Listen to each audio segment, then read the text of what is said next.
Lempikansanmurhaajani toisen maailmansodan aikainen Ison-Britannian pääministeri Winston Churchill sanoi, että Venäjä on salaisuuden sisällä oleva mysteeriin kiedottu arvoitus. Tämä on monellakin tavalla varmastikin hyvä kuvaus siitä, millä tavalla hankalaa länsimaalaisille on ollut ja on edelleenkin, väitän näin, ymmärtää Venäjää. Tässä esityksessä käyn läpi niitä seikkoja, joita jokaisen pitäisi ymmärtää Venäjästä ja sen historiasta, jotta voisi ymmärtää tätä päivää.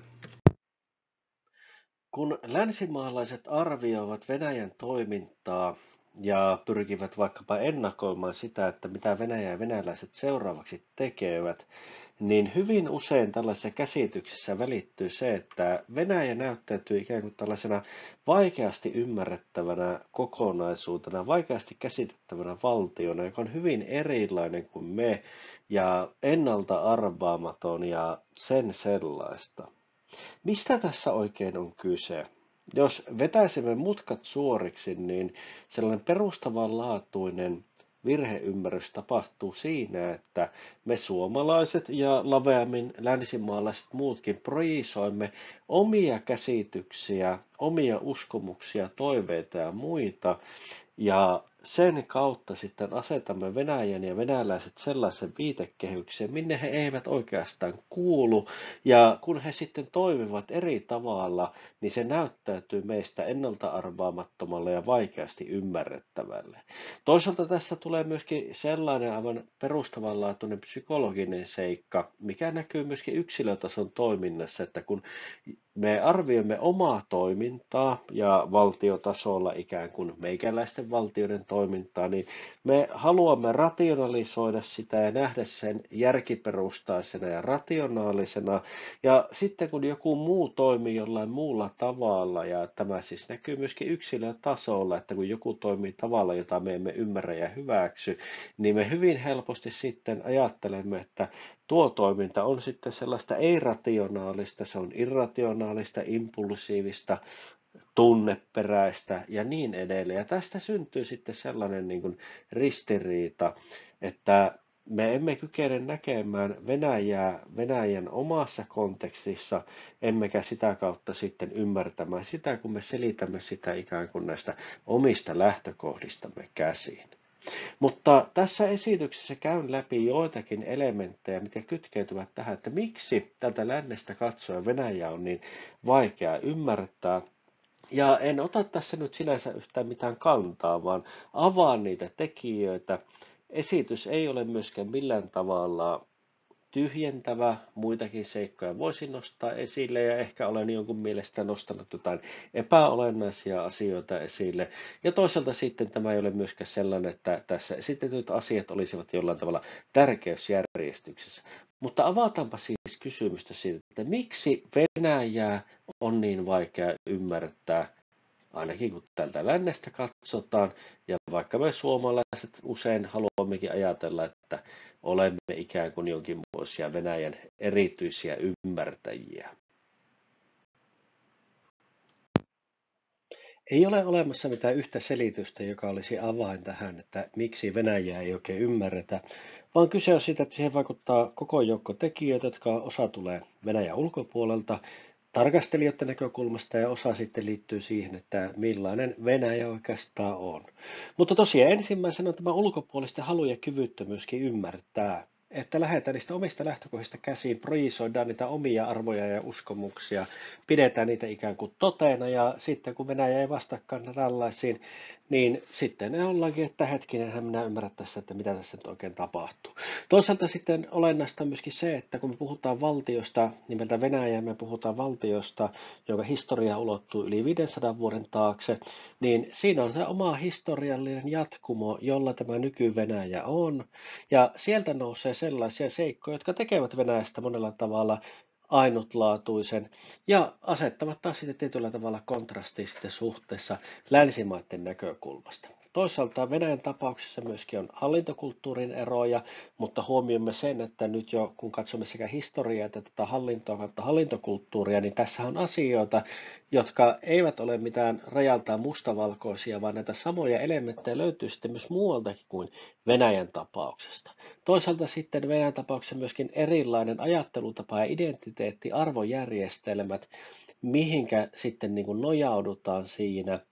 Ja taaskin kyse on siinä, että me ikään kuin ajattelemme, että nämä meidän läntiset arvomme, jos sellaista voidaan puhua, olisivat universaaleja ja jollain tavalla niin kuin selitysvoimaisia muuallakin. Ei. Erilaiset ajattelutavat, erilaiset identiteetit vaikuttavat siihen, että millä tavalla niin kuin maailma nähdään, mitä ovat ne kertomukset siitä maailmasta. Ja kun sieltä sitten nousee tällaista kansallisista narratiiveista näkökulmia, niin ne voivat muuttaa aivan ratkaisevalla tavalla suhtautumista asioihin. Itse asiassa kanavaltani löytyy Kaukometsällä pitämäni luento, mikä ihme noita iranilaisia oikein vaivaa, katsaus iranilaisten länsivastaisuuden historiaan, niin siinä avaan tätä samaa näkemystä vähän eri tavalla toisen maan kontekstissa, että Iran, joka näyttäytyy monelle länkkärille tällaisena irrationaalisena toimijana, niin itse asiassa on kaikkea muuta kuin sellainen, mutta erilainen historiallinen narratiivi ja kokemukset ja identiteetti vaikuttavat siihen, miten maailmaa tulkitaan ja siinä toimitaan.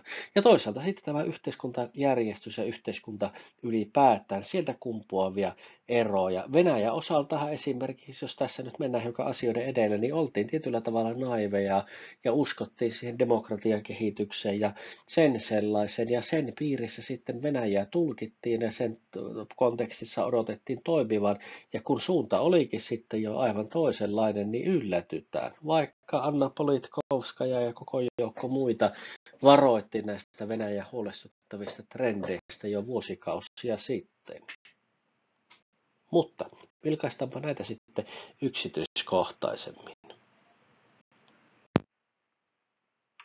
Yksi historiasta kumpuava seikka on se, että on jopa hämmentävää, kuinka suuri osa suomalaisista ei ymmärrä sitä, että kun me katsomme länsimaiden historian merkittävää vaihetta, joka alkaa löytöretkistä, uuden maailman löytämisestä, valloituksista uusilla mailla, kolonisaatiosta, niin meillä on naapurissa maa, joka on osa tätä tarinaa. Ei vain Espanja ja Portugali, vaan samaan aikaan myöskin Venäjä, myöhemmässä vaiheessa sitten Englanti ja Ranska, niin Venäjä lähtee laajentumaan itää kohti voimakkaasti ja etelää kohti.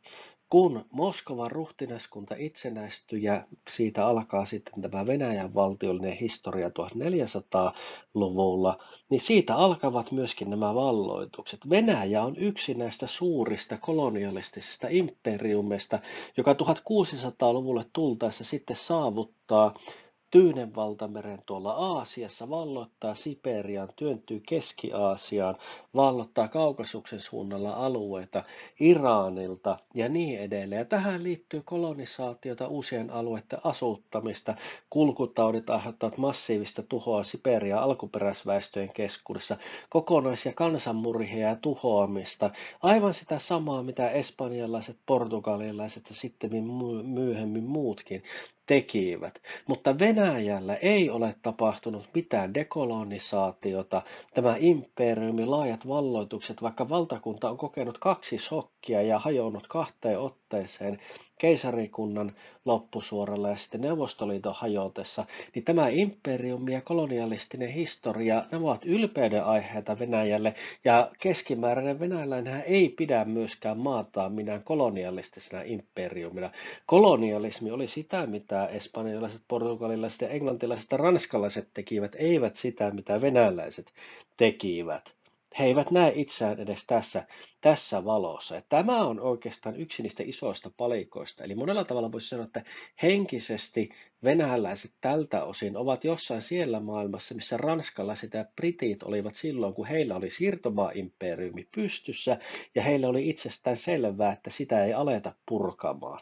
Eli mennään jonnekin ensimmäisen maailmansodan tietämille sitä edeltävään tai sen jälkeiseen aikaan. Että ei ole edes vielä alkanutkaan todenteella keskustelu siitä, että miten tämän homman kanssa voisi kenties toisella tavalla menetellä. Eli ei dekolonisaatiota, nämä suuret valloitukset, imperiumin rakentaminen ja muiden kansojen hallinnassa pitäminen ovat ylpeyden aiheita. Venäjä on tänäkin päivänä monietninen valtio. Venäläisten osuus väestössä tuoreimman väestötilaston mukaan vähän yli 70%, siis kun katsotaan koko väestöstä, ketkä ovat ilmoittaneet etnisyydekseen venäläisyyden. Ja maassa asuu pitkästi toista sataa eri etnistä ryhmää. Mutta ei dekolonisaatiota, kolonialistinen historia on ylpeyden aihe. Toinen huomioarvoisa seikka on se, että Venäjä ei ole koskaan todenteella tehnyt pesäeroa totalitaristiseen menneisyyteen. Stalinin aikaa ruvettiin kritisoimaan, Stalinin vainoja kritisoimaan heti sitten hänen kuolemansa jälkeen melkeinpä, mutta sellaista syvää irtiottoa totalitaristisesta menneisyydestä ei ole koskaan tehty, ja 2000-luvulla päinvastoin sitten alettu uudelleen glorifioimaan Stalinin aikakautta, Neuvostoliittoa ja niin edelleen. Jos voitonpäivän tietämissä Venäjällä käy, niin siellä on Stalinin kuvia pitkiä poikin valtakuntaa. Puhutaan miehestä, joka oli hirmuhallitsija millä tahansa mittarilla. Hänen toimisiensa takia kuoli miljoonia ihmisiä, mutta hän on suuren isänmaallisen sodan aikainen johtaja ja voittoisa mies, joka nosti sitten Venäjän toiseksi johtavaksi suurvallaksi maailmassa. Pitää totalitarismin niin pesäero ei ole tehty. Saksassa ei kannata Hitlerin kuvia, eivät liehu hakaristit, mutta Venäjällä neuvostosymbolit ja Stalin ovat aivan siellä valtakunnan ytimessä ja niin edelleen. Toisaalta sitten historiaa muokataan vastaamaan sitten tämän nykyhetken tarpeita. Tässä on kuvakaappaus videolta 2022, kun Venäjän diktaattori Vladimir Putin perustelee hyökkäystä Ukrainaan, niin tämä, että millä tavalla siellä niin kuin systemaattisesti mitätöidään Ukrainan kansakunnan olemassaoloa, ukrainalaista identiteettiä ja niin edelleen. Ja Venäjällä historiaa kirjoitetaan ja nähdään sillä tavalla, että se palvelee valtaapitävien intressejä. Tietysti pitää muistaa, että onhan se ylipäätään ajatus täydellisen objektiivista historiastahan Puppet-Daleniahan se on. Historiaa kirjoitetaan aina siinä kontekstissa, missä sen kirjoittajat elävät, jolloin se ei koskaan ole täysin vapaata vääristymistä. Mutta sellaista historiallisen narratiivin haltuunottoa ja aktiivista propagointia ei täällä löydy, vaikka toki tiedostamme sen, että kyllähän läntisessä maailmassakin on sitten ne todella kurjat sokeat pisteet ja millä tavalla se asioiden käsittely usein on hyvin valikoivaa. Mutta Venäjällä historiaa muokataan vastaamaan niitä nykyhetken tarpeita ja tämä tällainen, voisi sanoa, että faktuaalinen joustavuus, niin se on myöskin hyväksytty verrattain laajasti siellä. Toki sitten toinen tarina, että kuinka moni itse asiassa venäläistä sitten uskoo tällaisiin virallisiin totuuksiin, niin se on sitten toinen tarina tyystin, koska jos katsotaan Venäjän federaation aikakautta ja Neuvostoliittoa ja osittain sitä tsaarikin aikakautta, niin kyllä se historia on aina siellä sitten kirjoitettu palvelemaan vallanpitäjien intressejä, mikä tietysti on kasvattanut sen kansakunnan tämmöistä tiettyä skeptisyyttä sitten myöskin sitä virallista totuutta kohtaan. Mutta ennen kaikkea, jos ajatellaan sitä Venäjän toimintaa ja miksi se näyttäytyy usein lännestä katsottuna kummallisena, niin on tosiaan tämä ennen kaikkea näistä kolmesta nyt se, että ei dekolonisaatiota, imperialistinen ja kolonialistinen historia on ylpeyden aiheita ja osa sitä itseymmärrystä tämän päivän maasta, ja mitään pesäeroa totalitaristiseen Neuvostoliittoon, Stalinin hirmutöihin ei ole tehty, vaan päinvastoin niitä glorifioidaan, ja tämä muuttaa sitten osaltaan sitä tilannetta. Lisäksi huomioarvoissa on se, että Venäjällä kun katsotaan tätä lähihistoriaa, niin kylmän sodan päättyminen on shokki Venäjällä ja venäläisille. Neuvostoliitto, joka oli toinen maailman johtavista suurvalloista, romahtaa ja hajoaa 90-luvun alussa. Näyttää sille, että mahdollista on se, että Venäjän federaatiokin vielä hajoaa, kansainvälinen asema romahtaa, talous romahtaa, kyky ylläpitää asevoimia romahtaa, satelliittivaltiojärjestelmä pettää, ei ole enää sellaista kauppaverkostoa, mikä aikaisemmin oli. Niin tämä on ensinnäkin shokki kansakunnalle, joka on tottunut olemaan yksi maailman merkittävimmistä ja kylmän sodan aikana toinen niistä kahdesta suuresta. Tästähän voisi sanoa, että semmoisia kaikuja on, jos on yhtään perehtynyt siihen, minkälaisia vaikkapa ranskalaiset ovat, niin siellähän on semmoista tiettyä menneen suuruuden haikailua ja ehkä vähän turhan suurtakin egoa siihen nähden, mitkä ne pelimerkit tämän päivän maailmassa on. Toisaalta sitten venäläisessä narratiivissa kerrotaan siitä, että länsi ei toiminut millään tavalla kohtuullisesti tässä tilanteessa, vaan että ei ryhdytty rakentamaan sitä sellaista yhteistä tulevaisuutta, vaan että länsi hyväksikäytti sitten tämän Neuvostoliiton romahduksen jälkeistä heikkoutta ja vahvisti asemiaan ikävällä ja kohtuuttomalla tavalla, työntyi sinne vanhaan venäläiseen etupiiriin tai petti jopa lupaukset, mitä oli annettu. Sellainen tarinahan, mitä tuolla naapurissa kerrotaan, on, että länsijohtajat olisivat luvanneet Venäjälle, että NATO ei laajene itään päin. Tällaista lupausta ei koskaan ole annettu, vaan NATOn periaatehan on ollut se, että vapaaehtoisesti maat sitten siihen saavat liittyä, ja jos kriteerit täyttyvät ja entiset jäsenet hyväksyvät, niin tervetuloa.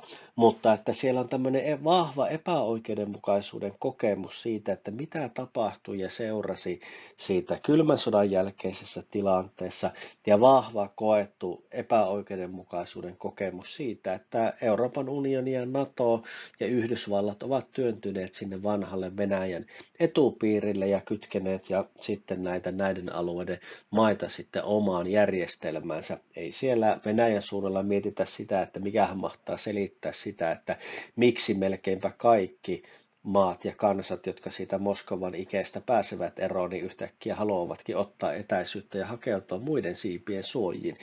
Ei siellä sellaista reflektiokykyä vaikuta olevan, eikä haluakaan siihen, että miksi nämä maat haluavat ottaa sitä hajurakoa, vaan se koetaan tällaisena niin kuin loukkauksena heitä kohtaan ja sellaisena, että nyt sitten nämä ulkovaltojen liittokunnat ja muut työntyvät sitten alueelle, joka historiallisesti koetaan osaksi venäläistä vaikutuspiiriä. Tässä kuvassa on mies nimeltä Alexander Dugin, josta jotkut ovat sanoneet, että hän olisi jopa tällainen Putinin ideologi. No näin ei tilanne ole, mutta hän on hyvin vaikutusvaltainen ajattelija, joka jo 90-luvulla kirjoitti tällaisesta geopoliittisista ajatuksista, mitä hänellä oli. Hän kytkeytyy myöskin venäläiseen moderniin fasismiin ja tällaiseen venäläiseen imperialistiseen ideologiaan siinä määrin, että esimerkiksi tämän käynnissä olevan sodan aikana, mitä ilmeisemmin Ukrainan turvallisuuspalvelu yritti häntä murhata.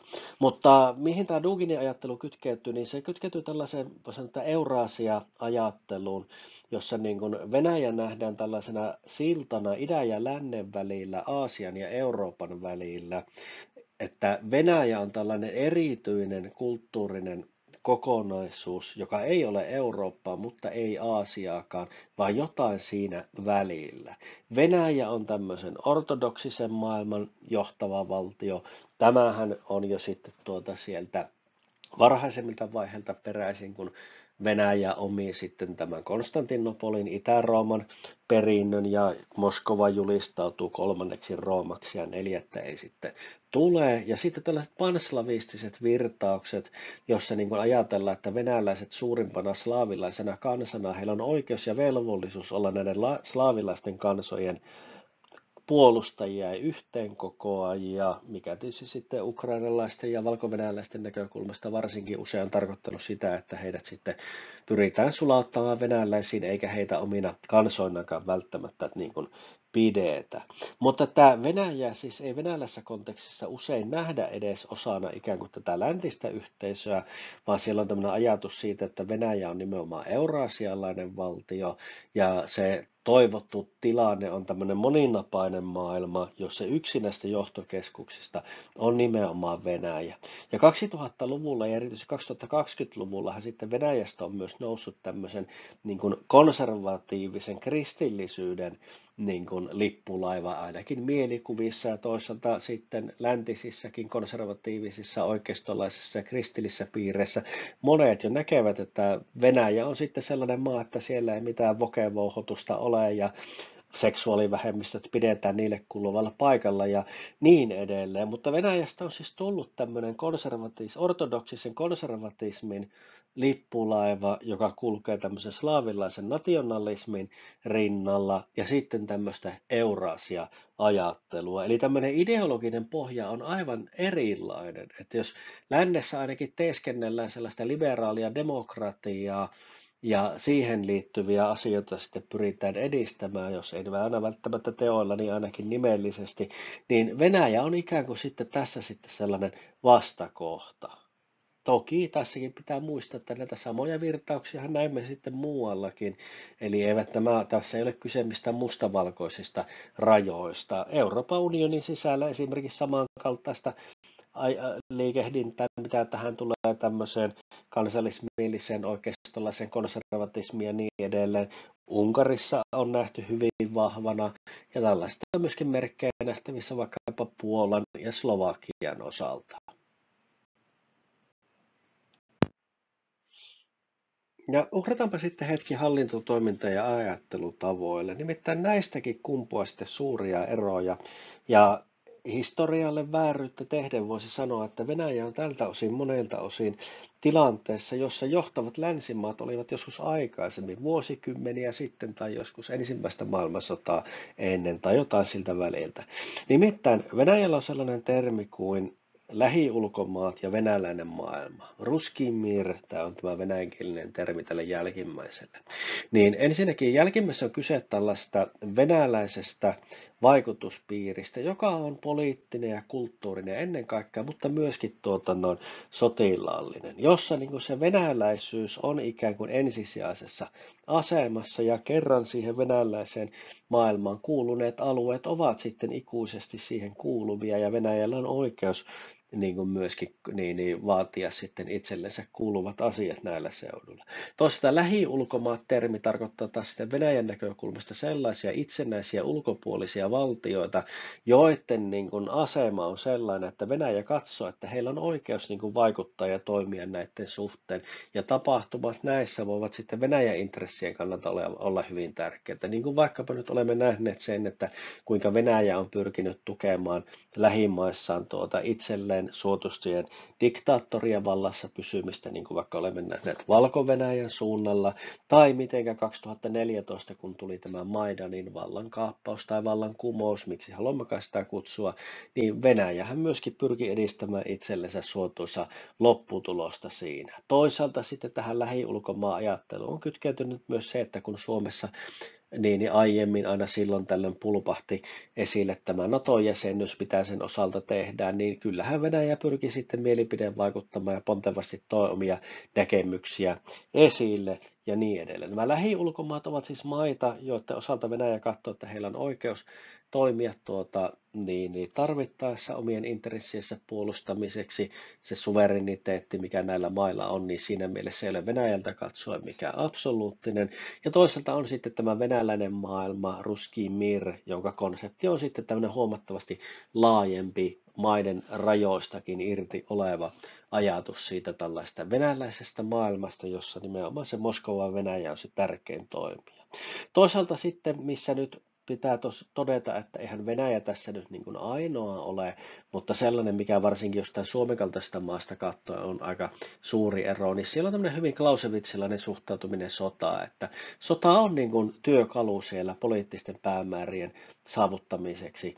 Että siellä työkalupakissa on sotilaallinen voimankäyttö, sotilaallisen voimankäytön uhka ja tämän tyyppiset seikat, ja sillä voidaan ajaa niin kuin poliittisia päämääriä. Tämä olisi ihan absurdi juttu niin kuin jossain Suomessa, Ruotsissa tai vaikka Saksassa, että näin toimittaisiin. Mutta sitten kun ruvetaan katsomaan näitä vanhoja kolonialistisia valtioita ja toisen maailmansodan voittajia, niin kyllähän se Ranska ja Iso-Britannia edelleenkin tietyltä osin tällaisia on, vaikka ehkä teeskennellään muuta. Ja Yhdysvallathan on ihan selkeästi maa, jolla myöskin sodankäynti ja sen uhka ja sillä painostaminen ovat siellä poliittisen toiminnan työkaluissa. Eli ei ole mikään ainutlaatuinen venäläinen erityispiirre, mutta tältä Suomesta katsoen me emme ehkä ymmärrä ja haluakaan ymmärtää, että kyllä sota ja sodalla uhkaaminen ovat työkaluja Venäjän työkalupaketissa, kun tulee kansainvälisten asioiden järjestelystä kyse.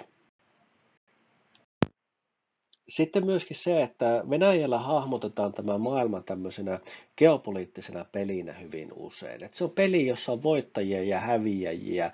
Oikeastaan sellainen, mitä me kun luetaan historiasta, luetaan ajasta, imperialismin ja kolonialismin kultakaudella 1800-luvulla tästä niin sanotusta suuresta pelistä tai siitä, minkälaista kilpailua oli ennen ensimmäistä maailmansotaa ja niin edelleen, niin Venäjä tietyllä tavalla elää niin kuin tässä maailmassa, jossa pelataan tämmöistä peliä, jossa toiset voittaa, toiset häviää, vaikutusvallasta kamppaillaan.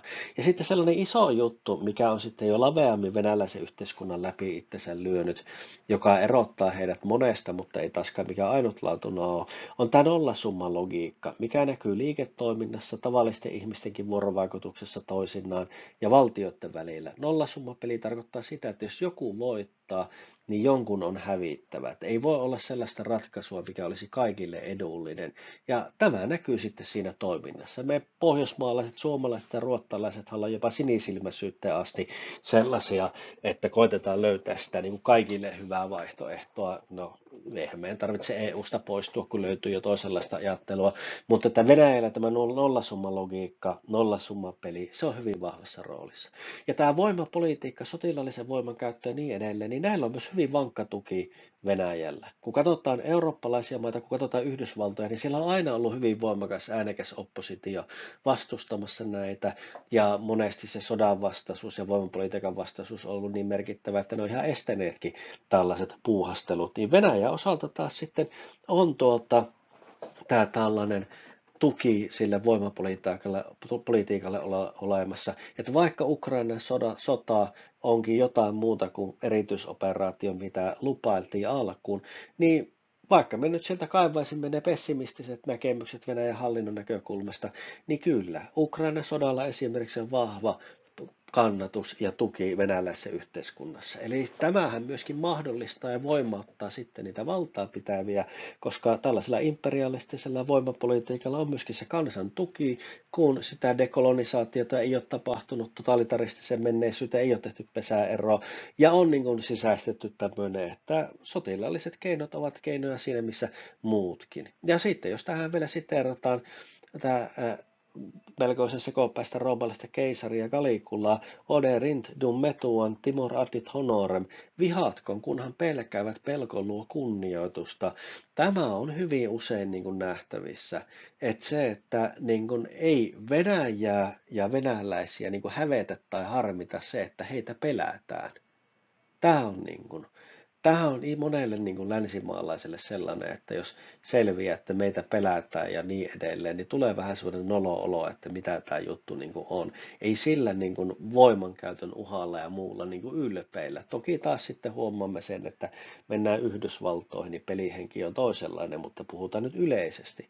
Niin tämäkin on taas sitten sitä, että kun sillä imperialistisella menneisyydellä ja suurvalta-asemalla, mikä sillä on saavutettu ylpeillä ja se on niin kuin hyvä juttu, niin samalla tavalla myös se, että on kiva olla rakastettu, on kiva, jos on hyvät suhteet, mutta kyllä se on olennaista se, että meitä kunnioitetaan ja jos se sitä pelkoa edellyttää, niin silloin se sitä edellyttää. Venäjän osalta myöskin on huomioarvoisa se, että kun me täällä lännessä puhutaan siitä, että miten varallisuus ja valta on keskittynyttä, niin Venäjällähän tämä on vielä valtavasti niin kuin äärimmäisempää, mikä muuttaa sitä dynamiikkaa.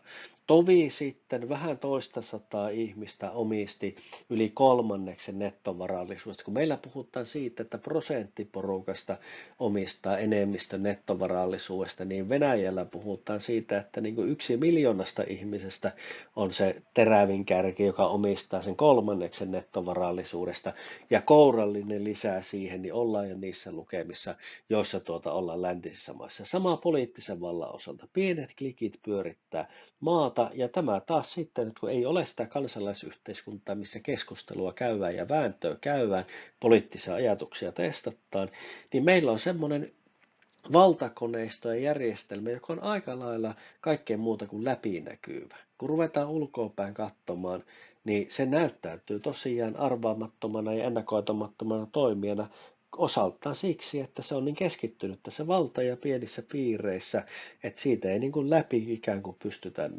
näkemään. Ei ole toimivaa kansalaisyhteiskuntaa, ei todellista oppositiota Kremlille.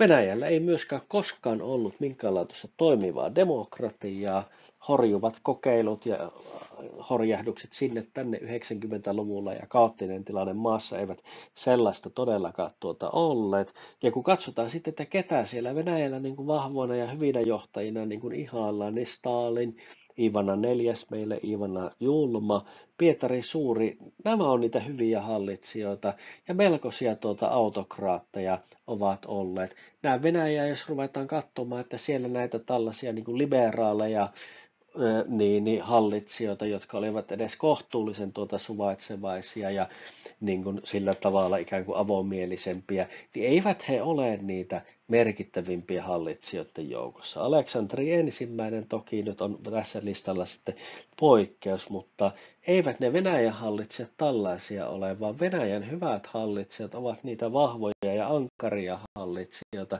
jotka ovat sitä suurvalta-asemaa rakentaneet, pönkittäneet tai sen peräti saavuttaneet. Ja viimeisenä listana sitten se, että kun katsotaan sitä Venäjää, niin taas sitten, että siellä taustalla on niitä liikkeelle panevia voimia, ne on hyvin erityyppisiä kuin meillä täällä. Venäjästä on tullut enenevässä määrin äärikansallismielinen valtio, enenevässä määrin autokraattinen diktatuuri, ja jotkut näkevät myöskin jo ihan siitä, että Venäjä on jonkinmoisen fasismin muotoon siirtynyt tai ainakin siirtymässä. Ja tämähän osaltaan se. Venäjä voi muistuttaa monelta osin jotain 20-luvun niin Italiaa joku voisi sanoa. Vastaava tietenkin toki voi esittää, mutta se äärikansallismielisyys meidän näkökulmasta on venäläisessä toiminnassa jo tosiasiallisesti valtavirtaa. Toisaalta sitten se, että kun meillä on näitä entisiä kolonialistisia imperiumeja, Ranska, Britannia, Espanja ja Portugali, täällä Euroopassa, niin eihän näillä ole mitään niin kuin fantsutteluita siitä, että pitäisi palauttaa se mennyt suurvalta-asema. Onhan sitä nyt jonkinlaista glorifiointia tietysti havaittavissa, se on aivan selvä homma, mutta että ei tällaista. Mutta Venäjä nimenomaan jo ääneen sanotustikin nyt 2020-luvulla pyrkii palauttamaan sitä mennyttä asemaa.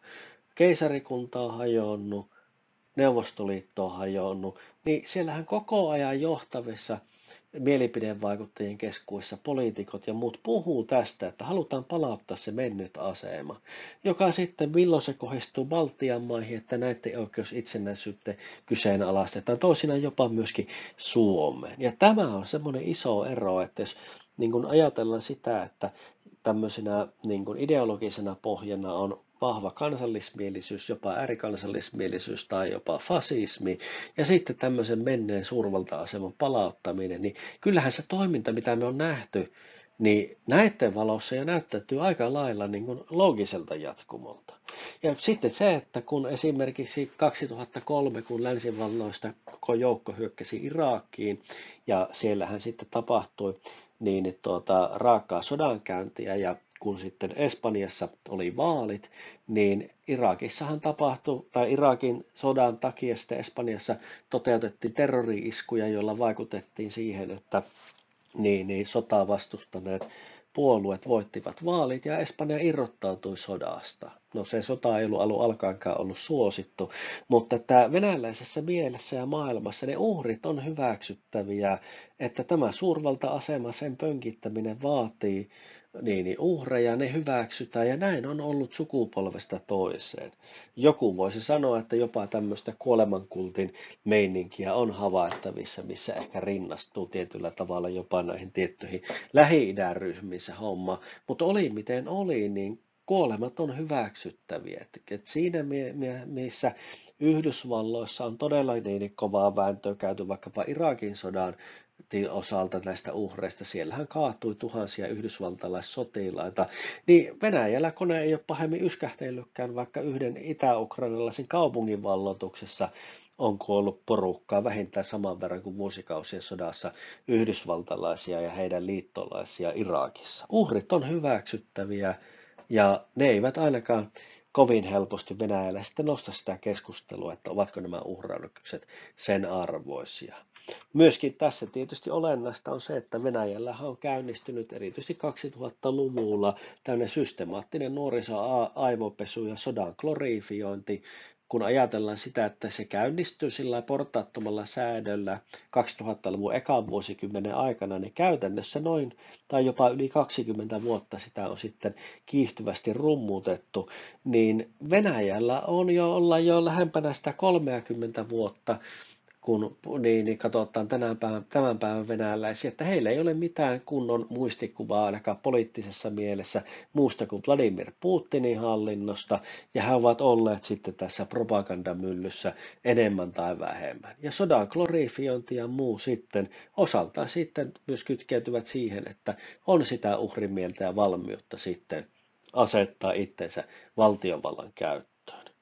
Ja venäläisessä maailmassa tosiaan, ja mikä jo tulee jo ihan sieltä sotateoreettisesta ajattelustakin, että mehän täällä lännessä ollaan oltu oikeastaan ennen kuin ruvettiin mistä hybridisodasta ja harmasta vaiheesta puhumaan, niin meillähän on ollut hyvin tämmöinen ehkä jopa naivikin ajatus siitä, että on olemassa rauha ja sitten on se sota ja se raja on aika selkeä.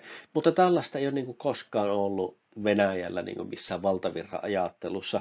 Ja se on niin kuin sisäistetty siellä, että sodan puuttuminen ei vielä tarkoita rauhaa siis käytännössä. Ja nämä ovat niin kuin hyväksyttyjä asiantiloja. Ja näistä sitten seuraa tosiaan se, että Venäjä toteuttaa tietyllä tavalla sellaista omaa projektiansa omista arvoista ja tavoitteista käsin, jotka sitten näyttäytyvät ulkopuolelta katsoa, jos näitä ei ymmärrä sitä perustaa, niin käsittämättömälle toiminnalle. Niin kuin vaikka joku hyökkäys Ukrainaan, niin sitähän monet pitivät aivan järjettömänä hommana. Toki Venäjä teki hirvittäviä virhelaskelmia, se on aivan selvä, mutta jos se kytketään tähän laajempaan kokonaisuuteen, mukaan lukien ajatuksen siitä, että mitä itsellistä Ukrainan kansaa ei ole olemassakaan, niin tämähän on aivan looginen palanen tässä Venäjän projektissa. Ihmisellä on uskomaton kyky ja halu siihen, että uskotellaan sitä, että kaikki on kunnossa ja mitään hätää ei ole ja suunta ei ole huolestuttava. Kun askeleet on riittävän pieniä, niin on helppo teeskennellä, että mitään merkittävää ja isoa ei ole oikeastaan muuttunutkaan.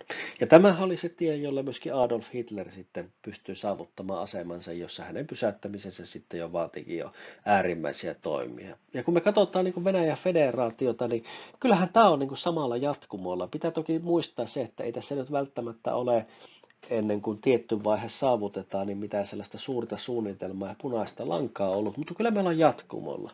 Moldova, Georgia, kaksi sotaa Kaukasuksen Tsetsenian alueella ja rähinöitä Dagestanissa ja Ingusiassa. Nämä alkaa jo 90-luvulla. Venäjä myöskin toimii huomattavasti heikoilla resursseilla toki, mutta vaikutteena myöskin siellä Balkanin sodissa. Siellä on venäläisiä vapaaehtoisia, joista sitten koko joukko kunnostautuu näissä Ukrainan sotatoimissa 2010-luvulla. Asevarustelu käynnistetään heti, kun kassa antaa myöten, kun Yhdysvallat hyökkää Irakiin 2003, niin vaikka Venäjä sitä vastustaa, niin Venäjällähän tämä osoittautuu lottovoitoksi. Öljy- ja kaasuhinta nousee aivan järkyttäviin lukemiin aiempiin nähden, ja tämä tuo valtavasti resursseja Venäjälle, ja silloin alkaa sitten se suuri asevarustelu. Ja tässä näkyy se erilainen arvopohja ja ajattelumaailma, että tämä 2000-lukuhan alkoi jo aikaisemmin, mutta 2000-lukuhan on esimerkiksi Euroopassa sitä, että asevoimia ajetaan alas, joukko-osastoja lakkautetaan, siirrytään asevelvollisuusarmeijoista palkka-armeijoihin, jotka jotenkuten sopivat lähinnä rauhanturvatehtäviin, varastoja pienennetään ja muuta vastaavaa. Eurooppa ajaa systemaattisesti sotilaallista toimintakykyä alas, kun se arvokehys ja muut on aivan erilaisia. Venäjällä homma ja tavoitteet on eri. Asevarustelu ja varustautuminen alkaa heti, kun siihen on pelimerkkejä käytettävissä. Ja Venäjä varustautuu aivan julkisesti Euroopan silmien alla, jos me katsotaan sitten länsimaita, niin siinähän eurooppalaiset auttaa. Ranskalainen Thales myy yönäkölaitteita ja on avainasemassa Venäjän panssariaseen kehittymisessä ja kehittämisessä. Saksalaiset rakentaa suuren harjoituskeskuksen sinne ja ei ole mitään vaikeuksia myydä komponentteja, panssariterästä ja muuta sen sellaista itänaapurin käyttöön. Venäjä varustautuu aivan meidän silmien alla, mutta kun sitä ei sitten ymmärretä siinä venäläisessä kontekstissa, niin on helppo ohittaa olankohautuksella. 2008 sitten Venäjä ja Georgia käy sodan, jonka seurauksena sitten Venäjä tosiasiallisesti vallottaa Etelä-Ossetia ja Abhasia-alue. Taaskaan tämä ei joha kovista puheista huolimatta yhtään mihinkään. Näitä kovia puheitahan esittää myöskin silloin eri roolissa ollut nykyinen tasavallan presidenttimme Alexander Stubb. Ja taas palataan niin kuin normaaliin, eikä nähdä tätä Venäjää venäläisessä kontekstissa. 2014 Maidan, 2014-15 Venäjä hyökkäsi Itä-Ukrainan alueelle, näiden feikkitasavaltojen perustaminen sinne, Krimin miehitys. Taaskaan tämä ei joha yhtään mihinkään vakaviin vastatoimenpiteisiin, vaan ikään kuin taas kun savu hälvenee, palataan sitten taas sitten normaalia teeskennellä, että mitään suurempaa ei ole tapahtunut, eikä niin kuin nähdä sitä, että mitä tässä on tapahtumassa. 2015 Syyria, sinne mennään Assadin diktatuuria pelastamaan iranilaisten rinnalle. Siellä Venäjä sitä harjoittelee sitä modernia sodankäyntiä ja täsmäaseiden käyttöä, mutta myöskin syyllistyy samanlaisiin sotarikoksiin kuin mitä sitten Ukrainassa olemme nähneet. Ja 2022 helmikuussa Venäjä lähtee sitten vallottamaan Ukrainaa. Ei se silloin aloita sotaa. Sota on käyty noin 8 vuotta siinä vaiheessa, mutta se eskaloi sen sitten täysmittaiseksi vallotussodaksi. Me ollaan niin kuin jatkumolla tässä ja tälle kehitykselle ollaan oltu sokeita, koska ei ole haluttu nähdä nimenomaan siinä venäläisessä kontekstissa sitä, vaikka sitten niin kuin koko ajan on töks tullut sitä, että me ei nyt oikein ymmärretä, miten tämä Venäjä tällä tavalla toimii. Miten se nyt tuolla tavalla, miten se noin reagoi, miten se tonne menee. Ja olemme yllättyneitä, koska emme ole halunneet ymmärtää ja nähdä, ja olemme halunneet uskoa ja toivoa ja kuvitella kaikenlaista. Kiitoksia mielenkiinnosta. Tässä lopussa sitten Venäjään liittyviä ja sivuavia videoita vielä 4 katsottavaksi, ja voin sanoa, että oikeastaan niistä kaikki ovat enemmän tai vähemmän katsomisen arvoisia. Laittakaa kanava seurata.